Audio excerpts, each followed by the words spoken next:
Hello everyone, my name is Abhishek Pratap Singh and this is your English grammar class students. Today I am here with one more new interesting topic of grammar, that is punctuation. So this lesson will going to be very much interesting for you all, and definitely you will learn a lot from this lesson which will be very useful for all of us. So students, let's see that what is given there on the first page of the lesson. So here you can see that there is a poem between a poem, and in that poem there is a conversation between a spider and the fly. So let's start reading. Okay, so what is given here? Read an extract from the poem The Spider and the Fly with the correct expression based on the punctuation marks used. So punctuation, we are going to focus on the punctuation marks, whatever it is given there in the poem, and accordingly we will read so that we can have a proper understanding. Okay, so we will also see that how punctuations are used and where we have to see it. So let's start. Will you walk into my parlor? Said the spider to the fly. So parlor means a kind of a room in a living area, okay, a small room, a small sitting area in a living room. Now, will you walk into my parlor? Said the spider to the fly. It is the prettiest parlor that ever you did spy. Now again the spider said to that fly that this is the prettiest little parlor that ever you did spy, means you will see that will be the prettiest little parlor, means very good and a very small in size that you ever did spy. So the way into my parlor is up a winding stairs. So now that spider is telling the way towards its parlor, that its way is towards the winding stair. Now what is winding stairs? So it's that, the twisted shape of the stairs, as we have seen in few houses, in maximum in the malls or the buildings, you can see that the shape, there are the twisted stairs going till the top of the building. So that shape was in round shape. So that is what a winding stair. And I have many pretty things to show when you are there. And again that spider is saying to the fly that I have many pretty things to show when you are there. Means when you will go there, I have so many things. I have so many good things to show you. Oh, no, no, said the little fly. To ask me is in vain. Now that little fly is saying, no, no. And to ask me is in vain means you are in a kind of a pain and you are asking me that. For whose go your winding stairs can never come down again. And now that fly is telling that for whose goes up your winding stairs can never come down. So means whosoever will go there through that winding stairs will never come back, means, so it means that that fly is finding that place a bit dangerous because of that webs, or maybe the because of spider. All right, so this is the whole poem which we were reading, I mean, which we have just read now. So I have read it in the way the punctuations are given here. So now students, let's move on to the main lesson, main part, that what are the actually rules which we have to follow and how to use them. Let's see that.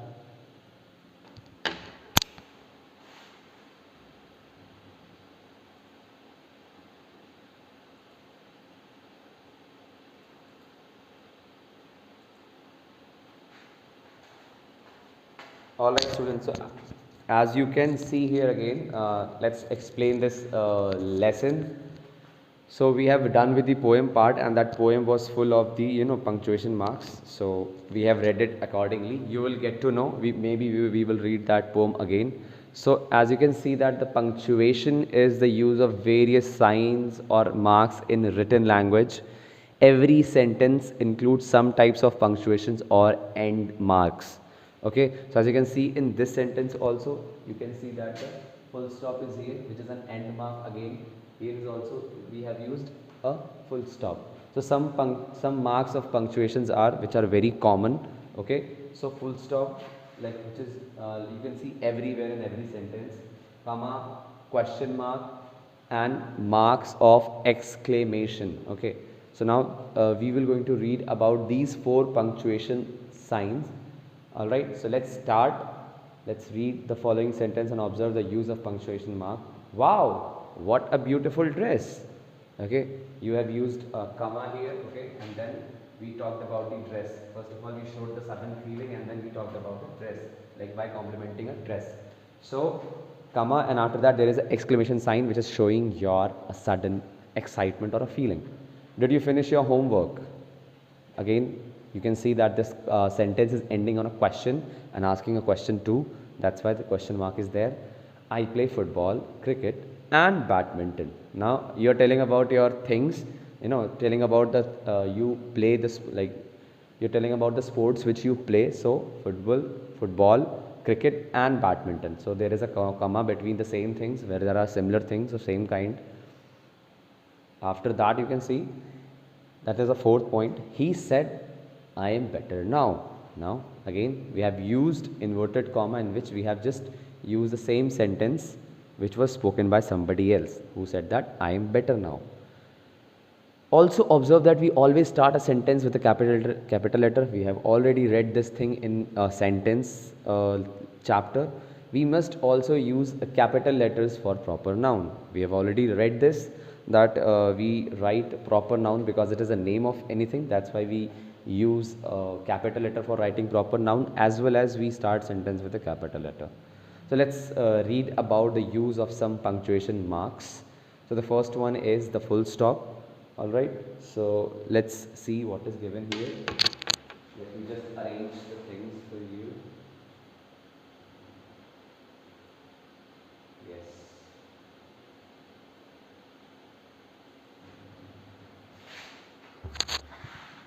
So students, let's see that what we have to read under the heading of full stop. The most common punctuation mark is the period or full stop.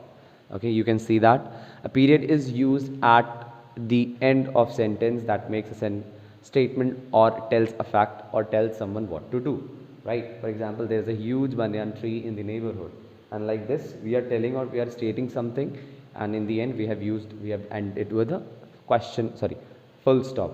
So this punctuation is very easy to understand. In journal sentences we use it. Okay, next one is the question mark. Obviously, as the name suggests, it's a question mark, so it will be used after asking question. So question mark, as you can see, it's sign. It's very common. You all have used it many times, and is used as an end mark with sentence that asks a question. For example, how long shall we wait at the bus stop? Exactly. Or if I say very simple sentence that what is your name? So you can answer that my name is Abhishek Pratap Singh, right? After that there is a exclamation mark, right? So exclamation mark, we use exclamation mark when expressing a strong emotion, right? Or surprise when we have something exciting to say. So somewhat related to your feelings when you express your strong emotions, okay? Or surprise, or when you are very excited. For example, alas, the dog is hurt. Okay, let me just arrange it. So this is the explanation part.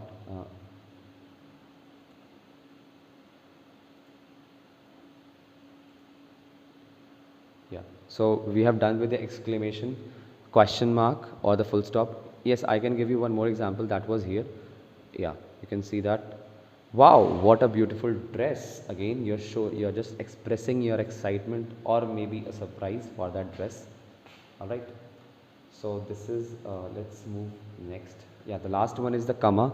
So we use comma when we want to pause between words or a group of words, and for that purpose commas are used. Okay, so again, if I talk about the examples, so the best example was given here. I play football, cricket and badminton, which means we are talking about the sports, and that's why we are using comma to differentiate, means to make the difference between. So like this we use comma, pause. Yeah, so after introductory words such as yes, no, well, oh, like this, yes, I will go to the party. So as you can, if you just read this sentence, you will see that, yes, if you read the sentence, you will see that there is a pause after saying yes. Yes, I will go to the party, right? No, it's not blue. You can feel that there is a pause between after saying yes and no. So that's why we are using comma here, so that we can have a pause between the group of words or between the words.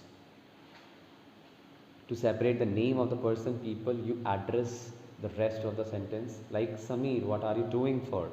Sorry, what are you waiting for? I'm so sorry. Right? So like this, we can use after the names as well. And come here, students. So whenever we have to separate the name name of the person or the people you address, okay, from the rest of the sentence. Means this is the name and this is the rest of the sentence, and we are just using comma here to separate it. Same way here, the rest of the sentences here, come here, and students, we are saying it to students. And last you can see that there is a full stop, and here as it is a question, so you can see that here is a question mark. Now comma marks a short pause in a speech. As I have already told you that we, for a little pause, as you can see that here, if I speak the sentence, yes, I will go to the party, which is again a little pause is there, short pause is there. It makes the meaning of a sentence clearer, and because of this act, the way we pause our speech, and because of this only, the meaning of the sentence gets more clearer. So students, this is all, I mean, like, this is all for this video. Okay, we have done with the explanation part of the lesson punctuation. We will solve its exercises and different things in next class, means in online classes. Okay, and please watch it twice, at least 2 times, so that you can understand everything. You can have an idea of everything what we are talking about, and we will have explanation part also in our online classes. So please watch it 2 times, and yes, do not forget to comment your name, class and section after watching it. Thank you so much, students. Please take care of yourselves. Bye bye everyone.